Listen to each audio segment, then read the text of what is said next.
Muy bien, hermanos, pues estamos en el estudio de esta epístola, la carta a los Hebreos, que es una carta que, como venimos diciendo, está dirigida a judíos cristianos. Es decir, judíos que habían creído en Jesús, que habían recibido a Cristo como su Salvador, pero que de alguna manera estaban considerando, posiblemente por causa de la persecución y por la presión de otros judíos, en volver atrás, en dejar a Cristo y volverse al judaísmo, al viejo pacto. Y el autor de Hebreos escribe esta carta mostrándoles la superioridad de Cristo y la superioridad del pacto, del nuevo pacto que Él nos vino a traer. Toda esta epístola, toda esta carta de Hebreos trata de esto, de la superioridad del Evangelio con respecto al judaísmo, la superioridad de Cristo. Y en los capítulos anteriores, el autor ya ha mostrado que Cristo es superior a los profetas, Cristo es superior a los ángeles, Cristo es superior a Moisés. Y desde el final del capítulo 4, el autor de Hebreos está mostrando a Cristo como un sumo sacerdote superior. Y este es un tema que el autor de Hebreos va a tratar y va a estar tratando hasta el capítulo 10 de esta carta. Es la parte más extensa de la carta, es el tema central de la epístola, la superioridad del sacerdocio de Cristo y su obra, la obra de Cristo como nuestro gran sumo sacerdote. Y tal vez nosotros, en nuestro contexto, para nosotros tal vez este tema del sumo sacerdote no sea un tema que nosotros consideremos tan importante, pero para los judíos era un tema importantísimo. ¿Por qué? Porque la función del sacerdote era representar a los hombres delante de Dios. El sacerdote era el enlace, la conexión entre Dios y los hombres. Ningún hombre podía presentarse delante de la misma presencia de Dios. Solamente un hombre, y solamente una vez al año, el sumo sacerdote podía entrar más allá del velo en el templo al lugar santísimo con la sangre de un cordero para rociarla sobre el propiciatorio para el perdón de los pecados del pueblo y para reconciliar al pueblo con Dios. Necesitaban un mediador y ese mediador era el sumo sacerdote y así lo había establecido Dios en su palabra. Por eso era tan importante el sacerdote para los judíos. Porque solo el sacerdote podía ofrecer el sacrificio y solo el sacerdote podía llevar ese sacrificio delante de Dios para que sus pecados fueran perdonados. Sin un sacerdote y sin un sacrificio que fuera ofrecido delante de Dios, no podían recibir perdón de pecados. Porque más adelante va a decir el autor de Hebreos en el capítulo 9 que sin derramamiento de sangre no hay remisión de pecados, no hay posibilidad de perdón de pecados. Entonces, era el sumo sacerdote el que ofrecía ese sacrificio y el que llevaba ese sacrificio para que pudieran ser perdonados sus pecados, para que pudieran estar bien delante de Dios y pudieran tener relación con Dios. Sin ese personaje no podían acercarse a Dios, no podían tener relación con Dios, no podían estar bien para con Dios. El corazón del judaísmo era el sacerdocio. Por eso este tema de la superioridad del sacerdocio de Cristo es un tema central en la epístola. Porque si el cristianismo es superior al judaísmo, si el nuevo pacto es superior al antiguo pacto, entonces el nuevo pacto debe proveer un sumo sacerdote superior. Y ese sumo sacerdote es Cristo. Ahora, según el Antiguo Testamento y el Antiguo Pacto, solamente aquellos que pertenecían a la tribu de Leví y que eran descendencia de Aarón podían llegar a ser sacerdotes y sumos sacerdotes. Y aquí es donde se introduce, y el autor de Hebreos introduce este personaje histórico que aparece en el pasaje que hemos leído de Génesis, un personaje que es previo a la formación del pueblo de Israel, muchos siglos antes de que el pueblo de Israel se formase, llamado Melquisedec. Y se nos dice en el versículo 20 del capítulo 6, cuando termina el último versículo del capítulo 6, se nos dice que Jesús fue hecho sumo sacerdote para siempre según el orden de Melquisedec. Y la pregunta que nos hacemos es, ¿quién es este? quién es Melquisedec. Y la verdad es que no hay mucho que rascar, no hay mucho en la Escritura acerca de este personaje. Todo lo que sabemos acerca de él lo encontramos en estos 3 versículos de Génesis que hemos leído. Es un personaje un tanto enigmático, ¿no? Y son muchas las opiniones que se han vertido acerca de él. Algunos afirman o defienden que este personaje, Melquisedec, era un ángel. Sin embargo, se nos dice que era sacerdote. Y si os acordáis, unas semanas atrás, en Hebreos capítulo 5, versículo 1, dice que todo sacerdote es tomado de entre los hombres y es constituido a favor de los hombres en lo que se refiere para que presente ofrendas y sacrificios por los pecados. El sacerdote, para poder representar a los hombres delante de Dios, dice el autor de Hebreos, tiene que ser un hombre, tiene que ser escogido de entre los hombres. Así que si este hombre, personaje, este Melquisedec, era un sacerdote, no podía ser un ángel. Un ángel no puede ser un sacerdote, tenía que ser un hombre. Otros sugieren o han sugerido que este personaje Melquisedec es una manifestación preencarnada del Hijo, lo que se conoce como una teofanía o una cristofanía. Es decir, es Cristo mismo en el Antiguo Testamento tomando una forma humana. Y estas personas creen esto por 2 razones. En primer lugar, por el misterio, ¿no?, que envuelve este personaje. No aparece en ningún sitio, solamente ahí en estos versículos aparece como alguien importante y no aparece en ningún sitio más. Y también por la relación que en esta carta de Hebreos se establece entre Cristo y Melquisedec. Sin embargo, el versículo 3 dice que Melquisedec fue hecho semejante al Hijo de Dios. No dice que era el Hijo de Dios. Y hay una gran diferencia entre ser como algo a ser esa cosa. La Escritura lo que está diciendo es que hay una serie de similitudes entre Melquisedec y Cristo. Pero como he dicho antes, Melquisedec era un sacerdote, con lo cual tenía que ser un hombre y todavía faltaba mucho tiempo, muchos siglos para que Cristo asumiera la naturaleza humana, una naturaleza y un cuerpo humano.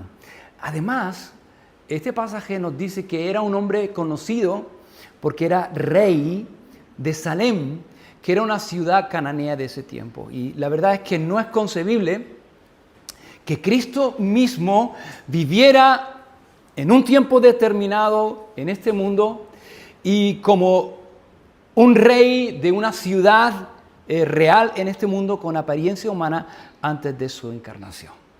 Melquisedec no es un ángel, Melquisedec no es Cristo, Melquisedec es un tipo de Cristo. Y un tipo es una imagen del Antiguo Testamento que sirve para ilustrarnos algún aspecto de la naturaleza de la persona de Cristo o de la obra de Cristo. En el Antiguo Testamento encontramos muchos tipos de Cristo. Isaac es un tipo de Cristo, José es un tipo de Cristo, la serpiente de bronce en el desierto, ¿os acordáis que fue levantada? Es un tipo de Cristo. Los corderos que se ofrecían en el templo como sacrificio para el perdón de los pecados del pueblo son un tipo de Cristo. Y el tipo es eso, el tipo es una sombra, es una imagen frágil, pero en nada comparable a la realidad, a la imagen real. Y este Melquisedec es un tipo de Cristo. Y como he dicho, todo lo que sabemos de este hombre, de Melquisedec, lo encontramos en estos versículos de Génesis, capítulo 14. Luego pasan 1000 años y aparece un versículo en un salmo de David, en el Salmo 110, versículo 4, que dice: juró Jehová y no se arrepentirá, tú eres sacerdote para siempre según el orden de Melquisedec. Y de nuevo aparece este nombre, Melquisedec. Pasan otros 1000 años y de nuevo el nombre de Melquisedec aparece en este libro de Hebreos. Y aparece para demostrar que Cristo es un mejor sumo sacerdote. Y que el sacerdocio de Cristo es superior por cuanto el sacerdocio de Melquisedec es superior al sacerdocio de Aarón. Melquisedec es superior, es mayor que Aarón y su sacerdocio es mayor. Y esto es lo que el autor de Hebreos va a mostrar en los siguientes capítulos, y es lo que vamos a ver en la mañana de hoy. ¿Por qué y en qué es superior el sacerdocio de Melquisedec al sacerdocio de Aarón? Y al mismo tiempo, hermanos, y de paso, conociendo que este Melquisedec es un tipo, es una sombra de Cristo, podamos ver también la grandeza de nuestro Señor y la grandeza de la obra que nuestro Señor Jesucristo llevó a cabo como nuestro gran sumo sacerdote. Entonces, vamos a ver esto. ¿Por qué y en qué es superior el sacerdocio de Melquisedec al sacerdocio de Aarón? Y para eso, lo que vamos a hacer es, primero vamos a ver rápidamente algunas características del sacerdocio de Aarón y luego vamos a ver algunas características del sacerdocio de Melquisedec comparando con el sacerdocio de Aarón. 5 características, en primer lugar, del sacerdocio de Aarón o sacerdocio levítico. En primer lugar, el sacerdocio levítico o el sacerdocio de Aarón era un sacerdocio local o nacional. Es decir, era un sacerdocio judaico. Los sacerdotes, según el orden de Aarón, eran sacerdotes de Israel que hacían su labor y su servicio en Israel y para el pueblo de Israel. La segunda característica de este sacerdocio de Aarón es que los sacerdotes, según el orden de Aarón, tenían autoridad espiritual, pero no tenían autoridad civil ni gobernaban al pueblo, sino que ellos mismos estaban sujetos a la autoridad civil, a la autoridad del rey. Eran sacerdotes, pero no eran reyes. Tenían una autoridad espiritual, pero no tenían una autoridad civil, no gobernaban al pueblo. En tercer lugar, el sacerdocio de Aarón era un sacerdocio que no podía ofrecer justicia permanente. La Escritura nos enseña que la sangre, los sacrificios de animales y la sangre de los animales cubrían el pecado por un tiempo, pero no podían proveer una justicia permanente para el hombre y por tanto tampoco podían proveer una paz para con Dios, sino que continuamente todos los años tenían que ofrecer el sacrificio en el día de expiación por los pecados del pueblo y todos los días se tenían que ofrecer sacrificios en el templo. Continuamente se estaban ofreciendo sacrificios que cubrían pero que no podían quitar el pecado, que no podían ofrecer una justicia permanente para el hombre. La cuarta característica de este sacerdocio levítico es que era un sacerdocio hereditario. Es decir, que a la hora de designar un sacerdote o un sumo sacerdote, no tenía en cuenta el carácter de esa persona ni la moralidad de esa persona. Era algo hereditario, no importaba qué tipo de persona eras, simplemente en qué familia habías nacido. Si tú habías nacido en la familia correcta, si habías nacido en la familia de Aarón y eres descendiente de Aarón, no importa cómo tú fueses, cuando llegases a la edad, tú ibas a ser sacerdote. Y eso fue algo que ya conocemos en la historia que acarreó bastantes problemas para el pueblo de Israel. No hay que ver nada más que a los hijos de Elí en el libro de Samuel. Y por último, y en quinto lugar, quinta característica de este sacerdocio de Aarón, el sacerdocio de Aarón era un sacerdocio temporal. Era solamente por un tiempo. De hecho, los sacerdotes en general comenzaban su servicio en el templo a los 25 años. Antes de los 25 años no podían servir. Y a los 50 años cesaban. Ya no podían servir. Los jubilaban. Qué pronto, ¿no? No como ahora, cada vez más tarde, ¿no? A los 50 años ya se jubilaban. El sumo sacerdote era diferente porque era un cargo vitalicio. Es decir, mientras vivía, era sumo sacerdote. Eso era lo que estaba establecido. Luego, a lo largo de la historia, las cosas ocurrieron de otra manera, de tal manera que los poderes civiles, Imperio Romano, y quitaba y ponía sumos sacerdotes como quería. Pero lo establecido era que el sumo sacerdote sí era vitalicio. Pero claro, tenía la mala costumbre de morirse. Y cuando un sumo sacerdote se moría, pues tenía que sucederle otro. No era para siempre, era algo temporal. ¿Vale? 5 cosas que hemos visto en cuanto al sacerdocio de Aarón. 1, era un sacerdocio nacional. 2, estaban sujetos a los reyes. 3, no podían proporcionar una justicia ni una paz permanente. 4, era hereditario. 5, era temporal. Muy bien, vamos a ver ahora, teniendo en cuenta estas 5 áreas, y vamos a compararlas con lo que nos dice en estos primeros versículos del capítulo 7 que hemos leído, de Melquisedec y de su sacerdocio, que al final, como hemos dicho, es una sombra, es un tipo del sacerdocio de Cristo. En primer lugar, hemos dicho que el sacerdocio de Aarón era temporal, pero el sacerdocio de Melquisedec, o sea, era local, era solamente para el pueblo de Israel, pero el sacerdocio de Melquisedec era un sacerdocio universal. No era local, no era nacional, sino universal. En el versículo 1 dice, porque Melquisedec, rey de Salem, sacerdote del Dios Altísimo. ¿De quién era sacerdote Melquisedec? ¿Cómo? Del Dios Altísimo. Si recordáis, en Éxodo capítulo 2 encontramos al pueblo de Israel en Egipto, bajo el yugo de Faraón, en la esclavitud de Egipto. En Éxodo capítulo 3, Dios llama a un hombre, a Moisés, para que vaya como un instrumento en sus manos a Egipto a liberar a su pueblo de la esclavitud y del yugo de Faraón. Y en ese capítulo 3, en el versículo 13, Moisés le dice a Dios, le dice esto, dice, he aquí, llego yo a los hijos de Israel y les digo, el Dios de vuestros padres me ha enviado a vosotros y me preguntarán cuál es su nombre. ¿Qué le responderé? Y Dios respondió a Moisés, yo soy el que soy. Así dirás al pueblo de Israel, yo soy, me envió a vosotros.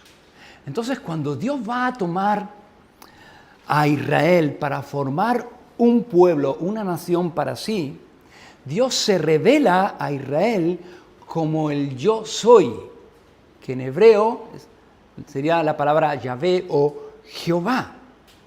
Y los sacerdotes de Aarón eran sacerdotes de Jehová y ejercían su ministerio y su sacerdocio solo en relación a Israel. No iban a otro lugar, no iban de un sitio a otro, de una nación a otro, ministrando en cualquier lugar. Eran sacerdotes de Jehová, el nombre por el cual Dios se había revelado al pueblo de Israel.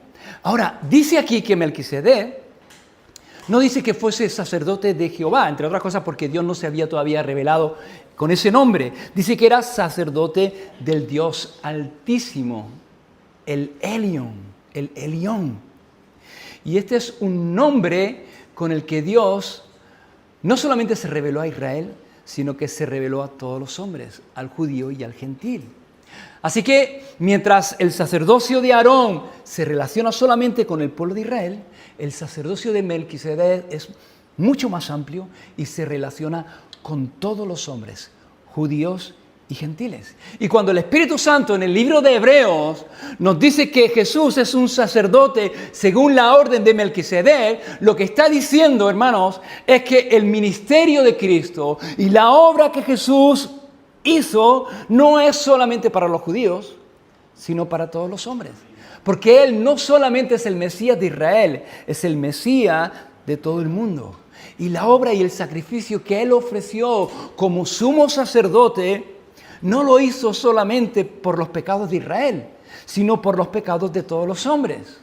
En Juan capítulo 4, versículo 42, en este pasaje en el que Jesús tiene una conversación con la mujer samaritana y después de que la mujer samaritana se da cuenta de quién es Cristo y vienen sus discípulos, la mujer va a la ciudad y comienza a hablarles a todos acerca de Jesús. Es decir, venid y ved a un hombre que me ha dicho todo, que ha abierto mi corazón de par en par. Y los hombres de la ciudad vienen y lo que los hombres de la ciudad le dicen luego a la mujer, en el versículo 42 del capítulo 4 de Juan es, y decían a la mujer, ya no creemos solamente por tu dicho, porque nosotros mismos hemos oído y sabemos que verdaderamente este es el Salvador del mundo. No solamente el Salvador de Israel, no solamente el Salvador de los samaritanos, es el Salvador del mundo, el Cristo. En 1 de Juan capítulo 2, versículo 2 dice, y Él, Jesús, Cristo, es la propiciación por nuestros pecados. Y no solamente por los nuestros, dice Juan, el apóstol Juan, sino también por los de todo el mundo. Así que, hermanos, vemos que Jesucristo Y la labor del Señor Jesucristo como sacerdote no se limita solamente a Israel, sino que Él es el redentor de todos los hombres, de todos aquellos que le invocan, hermanos. Su sacerdocio es universal. El sacerdocio de Melquisedec es universal. Y así como más grande y más amplio era el ministerio de Melquisedec, así más grande es Melquisedec que Aarón. Fíjate lo que dice a partir del versículo 4 y retomamos desde el versículo 4 del capítulo 7 de Hebreos. Dice, considerad pues cuán grande era a quien aún Abraham, el patriarca, dio diezmos del botín. Ciertamente los que entre los hijos de Leví reciben el sacerdocio tienen mandamiento de tomar del pueblo los diezmos según la ley, es decir, de sus hermanos, aunque estos también hayan salido de los lomos de Abraham. Pero aquel cuya genealogía no es contada entre ellos, tomó de Abraham los diezmos y bendijo al que tenía las promesas. Y sin discusión alguna, el menor es bendecido por el mayor. Y aquí ciertamente reciben los diezmos hombres mortales, pero allí uno de quien se da testimonio que vive. Y por decirlo así, en Abraham pagó el diezmo también Leví, que recibe los diezmos, porque aún estaba en los lomos de su padre cuando Melquisedec le salió al encuentro. ¿Qué está diciendo aquí el autor de Hebreos? Básicamente lo que está haciendo el autor de Hebreos en estos versículos que hemos leído es recordarles a los judíos la interacción que Abraham tuvo con este personaje Melquisedec. ¿Qué es lo que hizo Abraham cuando se encontró con Melquisedec? Porque la manera en la cual actuó Abraham con este Melquisedec nos muestra claramente cómo veía Abraham a Melquisedec y que lo veía como alguien mayor que él, como alguien superior a él. Y que Abraham reconocía a Melquisedec como alguien mayor que él, lo vemos en dos cosas. En primer lugar, porque dice que Abraham ofreció y dio a Melquisedec los diezmos del botín. Cuando Abraham se encuentra con este Melquisedec, que era sacerdote del Dios Altísimo, lo reconoce como alguien superior a sí mismo. Y le da los diezmos. Y dice el autor de Hebreos en el versículo 9, y por así decirlo, no solamente Abraham, sino que también Leví pagó los diezmos a través de Abraham, porque ya todavía estaba en sus lomos. La segunda cosa en la cual vemos que Abraham reconocía y consideraba a Melquisedec mayor que él, es que fue Melquisedec el que bendijo a Abraham, y no al contrario. No fue Abraham el que bendijo a Melquisedec, sino Melquisedec bendijo a Abraham y Abraham recibió la bendición de Melquisedec. Y esto de la bendición era algo muy importante en el pueblo de Israel. Y la bendición siempre viene de arriba a abajo, siempre del mayor al más pequeño, nunca es al revés. Dice el versículo 7, que hemos leído, y sin discusión alguna, el menor es bendecido por el mayor. Y el hecho de que Melquisedec bendijese a Abraham es una muestra de que Melquisedec era mayor que Abraham y que Abraham así lo reconocía. Ahora, ¿cuál es la idea aquí? La idea que quiere transmitir el autor de Hebreos. La idea es esta.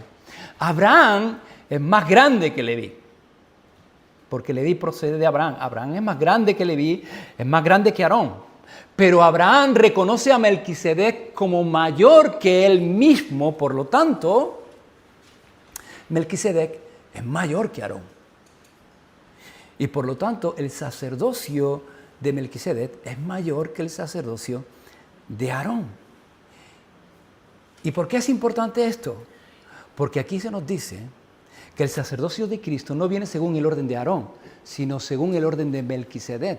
Por lo tanto, el sacerdocio de Cristo es superior al sacerdocio levítico. El sacerdocio de Aarón es un sacerdocio imperfecto, es una sombra. Y el sacerdocio de Cristo es la realidad, es lo perfecto. Entonces, la idea que quiere transmitir el autor de Hebreos a los lectores, a estos judíos que están pensando en volver atrás al antiguo pacto, es ¿por qué queréis dejar y por qué vais a dejar lo perfecto, lo que es completo, para volver atrás a algo que es imperfecto, que es una sombra, que es insuficiente? Versículo 11, si pues la perfección fuera por el sacerdocio levítico, porque bajo él recibió el pueblo la ley, ¿qué necesidad habría aún de que se levantase otro sacerdote según el orden de Melquisedec? y que no fuese llamado según el orden de Aarón. Porque era necesario que se levantase otro sacerdote que no fuese del linaje de Leví. ¿Por qué? Porque el sacerdocio de Leví, el sacerdocio de Aarón, no podía traer perfección. Era solamente una sombra de la perfección que nos vino a traer Cristo a través de su obra y a través de su sacerdocio universal. Y no solamente para el pueblo judío, sino para todas las naciones. Porque como hemos dicho, en primer lugar, el sacerdocio de Melquisedec es universal, es para todos, como la obra de Cristo es para todos. En segundo lugar, hemos dicho antes que el sacerdocio de Aarón estaba sujeto a una autoridad civil, no tenía autoridad civil, sino que estaba sujeto a los reyes. Sin embargo, el sacerdocio de Melquisedec era un sacerdocio real, en el sentido de que se nos dice aquí que además de sacerdote, este hombre Melquisedec era rey. Y esto era algo totalmente ajeno al sacerdocio levítico. Nunca hubo tal combinación en la historia de Israel que un sacerdote al mismo tiempo fuese rey. Encontramos reyes que profetizaron y encontramos profetas que fueron sacerdotes, pero nunca a lo largo de la historia de Israel encontramos a un sacerdote que al mismo tiempo también fuese rey. Y Cristo es sacerdote según el orden de Melquisedec, porque no solamente tenía que ser sacerdote, sino que también tenía que ser rey. Él era y Él es el rey que va a gobernar sobre su pueblo. El rey de la descendencia de David, cuyo reino no tendría fin. ¿Os acordáis cuando los magos llegan a Belén y llegan preguntando ¿dónde está el rey que ha nacido? Porque lo que nació en Belén no solamente era un niño, era un rey. No solamente era un rey, era el rey de reyes y el señor de señores. Y Jesús no solamente nos representa, no solamente representa al hombre delante de Dios como sacerdote, sino que gobierna a los hombres. Él tiene la autoridad, Él es el rey. Y nos dice aquí que Melquisedec era rey de Salem. Y la mayoría de los comentaristas están de acuerdo de que esta Salem, esta ciudad, era la misma Jerusalén con su nombre antiguo, Salem. En el Salmo 76, que es un corito antiguo también que cantábamos, que Dios es conocido en Judá, en Israel santo es su nombre, ¿recordáis? No sé, los más viejos aquí. Dios es conocido. En Salem, dice, está su tabernáculo. Dice, y su habitación en Sión. Sión es otro nombre de Jerusalén. ¿Y dónde estaba el tabernáculo? ¿Dónde estaba el templo? En Salem. Entonces, en segundo lugar, era un sacerdocio que tiene una autoridad. No solamente representa a los hombres, sino que gobierna a los hombres. En tercer lugar, hemos dicho que el sacerdocio de Aarón no podía traer justicia permanente. Pero de Melquisedec se dice el versículo 2, que en primer lugar su nombre significa ¿qué? Rey de justicia. Y también era rey de Salem, que significa paz. Por lo tanto, era también un rey de paz. El sacerdocio, según el orden de Melquisedec, es un sacerdocio de justicia y de paz. Y eso es exactamente lo que todos los sacerdotes intentaban lograr para el pueblo. Justicia. ¿Qué es justicia? Justicia es santidad. Justicia es limpieza de pecado. La Escritura nos dice que Dios es santo y que Dios aborrece el pecado. Y si tú eres pecador, tú no puedes estar en paz con Dios. No puedes tener comunión con Dios porque el pecado nos separa de Dios. Necesitamos justicia, necesitamos que nuestro pecado sea quitado. ¿Para qué? Para poder tener paz con Dios, para poder ser reconciliados con Dios. Segunda de Corintios capítulo 5, versículo 21, dice, al que no conoció pecado. ¿Quién es el que no conoció pecado, hermanos?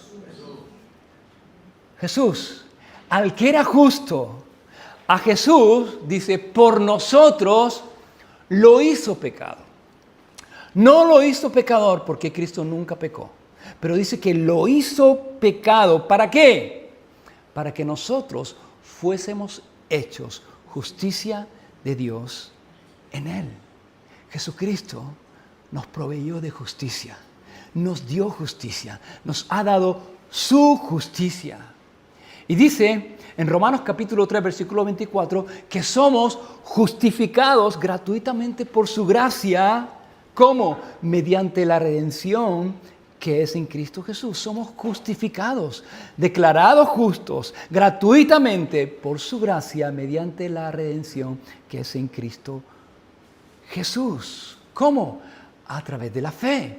Romanos 5.1 dice, justificados pues, declarados justos pues, por la fe. Tenemos ahora que tenemos paz para con Dios por medio de nuestro Señor Jesucristo.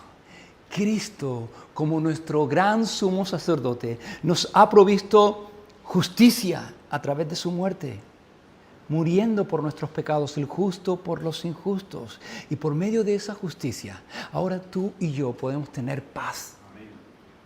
Paz para con Dios de una manera permanente. Así que el sacerdocio de Aarón no puede proveer ni justicia ni paz permanente, pero la obra de Cristo y la obra de Jesús como un sacerdote según la orden de Melquisedec nos ha provisto de justicia y de paz permanente. En cuarto lugar, hemos visto que el sacerdocio de Aarón era hereditario. Solo los descendientes de Aarón podían ser sacerdotes. Y Jesús era de la tribu de Judá, no de la tribu de Leví. Aparentemente no podía ser sacerdote, pero él es sacerdote según la orden de Melquisedec.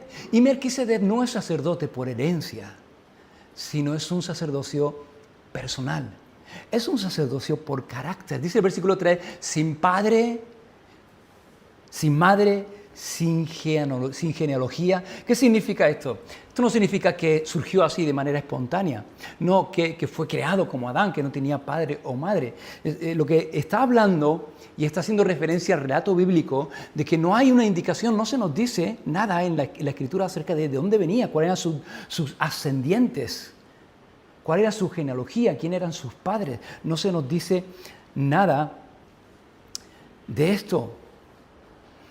Su sacerdocio no tiene nada que ver con de dónde viene, no está determinado por la familia a la que pertenece, sino que tenía que ver con su carácter personal.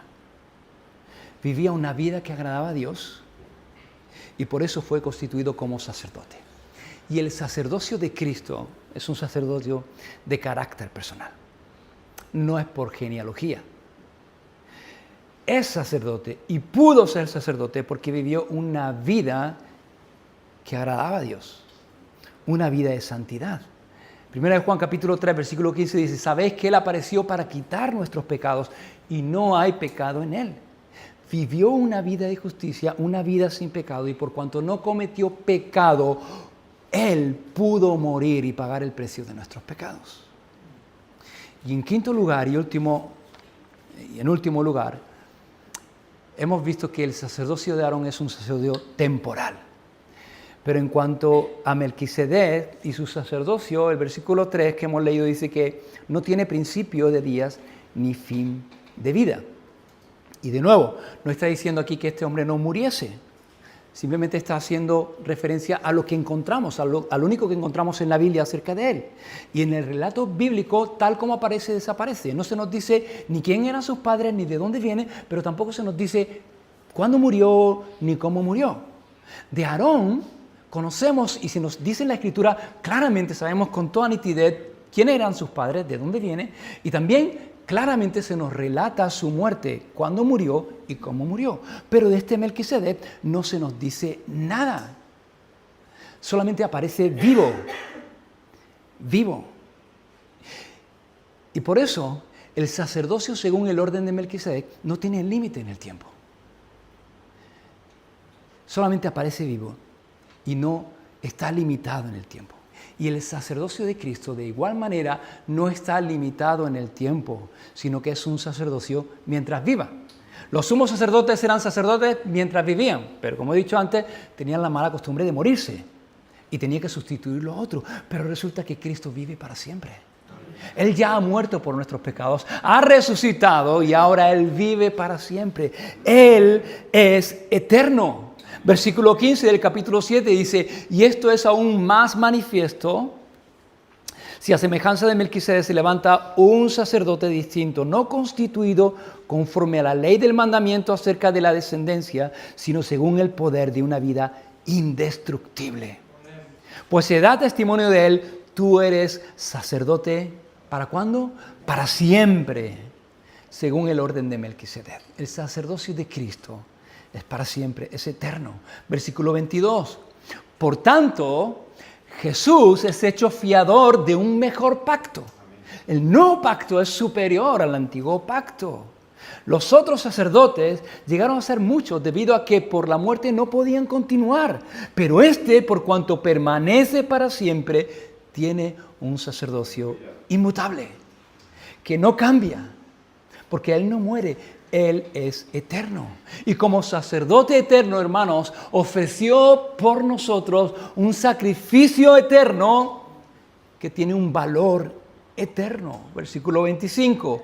Por lo cual puede también salvar perpetuamente a los que por Él se acercan a Dios, viviendo siempre para interceder por ellos. Porque tal sumo sacerdote nos convenía, santo, inocente, sin mancha, apartado de pecadores, y hecho más sublime que los cielos, que no tiene necesidad cada día, como aquellos sumos sacerdotes del antiguo pacto, de ofrecer primero sacrificios por sus propios pecados y luego por los del pueblo. Porque esto, ofrecer un sacrificio por los pecados del pueblo, dice, lo hizo una vez y para siempre, ofreciéndose a sí mismo. Y Hebreos capítulo 10, versículo 14 dice, porque con una sola ofrenda hizo perfectos, ¿para cuándo? Para siempre a los santificados. Él realiza un ministerio como sacerdote perfecto y continuo. Y continuamente dice el versículo 5, que una vez que ya nos ha ofrecido una salvación perfecta, dice, continuamente vive siempre, vive para siempre, para interceder por nosotros. Entonces, hermanos, y resumiendo, y llegando al final, Cristo es un sumo sacerdote mejor, infinitamente mejor, infinitamente superior a cualquier otro sumo sacerdote que haya existido jamás o existirá. Un sumo sacerdote que no es un sacerdote local, sino universal, es para todos, es para ti, es para mí, que no está sujeto a reyes ni a ninguna autoridad. Él es la máxima autoridad, Él es el Rey de Reyes, el Señor de Señores, el que gobierna, el que está sentado en el trono. Un sumo sacerdote que es el único capaz de traernos justicia, de reconciliarnos con Dios, no con sacrificios de animales, sino con su propia sangre. Él es el sacerdote que ofrece la ofrenda y Él mismo es el sacrificio ofrecido en ofrenda por cada uno de nosotros, hermanos. Un sumo sacerdote que no era por herencia, sino por quién era Él, por su carácter, por su santidad, por su justicia. Y por cuanto Él era justo, pudo morir por los injustos. Y ahí estábamos tú y yo, para hacernos justos delante de Él. Y un sumo sacerdote que no está limitado ni sujeto al tiempo, sino que es eterno. Y como es eterno, su obra también es eterna. Y eternamente, y puede salvar perpetuamente a los que Él se acercan, viviendo para siempre, como hemos leído, para interceder por ellos. No solamente nos ha salvado, no tenemos solamente un sumo sacerdote que nos ha salvado y nos ha salvado ofreciendo su propia sangre en sacrificio por nosotros, sino tenemos un sumo sacerdote que continuamente está intercediendo por nosotros, sosteniéndonos continuamente, hermanos. Un sumo sacerdote según el orden de Melquisedec. Hermanos, volviendo a Génesis, y estoy terminando, hermanos. ¿Os acordáis? Mirad la imagen de Génesis, cómo ocurrió todo. ¿Quién salió al encuentro de Abraham? Fue Melquisedec el que salió al encuentro de Abraham. Fue Melquisedec el que vino a Abraham, como Cristo es el que vino a nosotros. No fue Abraham que estaba buscando a Melquisedec, sino fue Melquisedec el que buscó a Abraham para bendecirlo. De igual manera, hermanos, no fuimos nosotros los que buscamos al Señor, sino que fue Él el que nos buscó cuando estábamos perdidos en nuestros delitos y pecados. Fue Él el que nos salió al encuentro. ¿Y nos salió al encuentro para qué? Para bendecirnos. Este Melquisedec buscó a Abraham y lo buscó para bendecirlo. ¿Y cómo lo bendijo? Lo bendijo de dos maneras, según el pasaje. Dice que le dio, ¿qué le dio? Pan y vino. Y Jesús, la noche en que fue entregado, tomó pan y tomó vino. Y partiendo el pan dijo, este es mi cuerpo que por vosotros es partido. Y tomando el vino dijo, esta es mi sangre que por vosotros es derramada para remisión de vuestros pecados. Abraham fue bendecido por Melquisedec a través del pan y del vino. Y hermanos, qué mayor bendición tenemos nosotros. Que el Señor nos bendijo ofreciéndonos el pan de su cuerpo, entregado por nosotros, golpeado en nuestro lugar. El vino de su sangre derramada para el perdón de nuestros pecados. Lo bendijo con pan y vino. Y lo bendijo con sus palabras. Lo bendijo con sus palabras. Hermanos, el Señor nos ha bendecido y nos bendice con su palabra, con sus promesas, hermanos. Ahora, hemos dicho que Jesús es nuestro gran sumo sacerdote y también Él es nuestro Rey. Eso es lo que es Jesús. Y eso es lo que Jesús debiera ser para nosotros. Y debiéramos considerarlo a Él como nuestro gran sumo sacerdote. Y también como nuestro gran Rey. Y está muy bien dicho, está muy bonito. Pero ¿eso qué significa? ¿Qué significa considerar a Jesús como nuestro gran sumo sacerdote? ¿Qué implica eso? ¿Qué significa considerar a Jesús como nuestro gran Rey? Y con esto termino y quiero que, a modo un poco de conclusión, Él es el sacerdote, nuestro gran sumo sacerdote, nuestro Rey. Recibirlo como nuestro sacerdote, hermanos, es aceptarlo como tal, como nuestro sacerdote. Es recibir su obra. Es aceptar el sacrificio perfecto que Él hizo para el perdón de nuestros pecados. Aceptar su obra y saber que es por su obra, que es por su gracia, que no es por nuestros méritos, que no hay nada que tú y yo podamos añadir a la salvación, porque su salvación fue completa, fue consumada en la obra del Calvario por cada uno de nosotros. Recibirlo como nuestro sacerdote es abrazar eso, creerlo. Recibirlo como nuestro Rey, ¿qué es? Pues aceptarlo como tal, reconocer que Él es nuestro dueño, que Él es nuestro Rey. ¿Y eso qué implica? Eso implica, si Él es nuestro Señor, nosotros tenemos que servirle. Si Él es nuestro Rey, Él tiene que gobernar sobre nosotros. Que Él gobierne en nuestros pensamientos, en nuestro corazón. Si Él es nuestro Señor, ¿qué es lo que tenemos que hacer nosotros? Obedecer. Tenemos que ser diligentes en conocer cuál es la voluntad de nuestro Señor, cuál es la voluntad de nuestro Rey. Y hermanos, tenemos que ser diligentes, no solamente en conocer, sino en poner por práctica, en vivir una vida de obediencia al Rey de Reyes, aquel que murió y que nos hizo perfectos, hermanos, delante de Dios, porque tenemos su justicia perfecta que nos cubre para nuestra salvación. Amén. Vamos a orar, hermanos. Una misma visión para un nuevo siglo, una generación que levanta a Cristo y se une en oración, clamando por España. Nuestras posesiones, nuestros corazones pertenecen al Señor de señores, no importa el precio, salva nuestra España.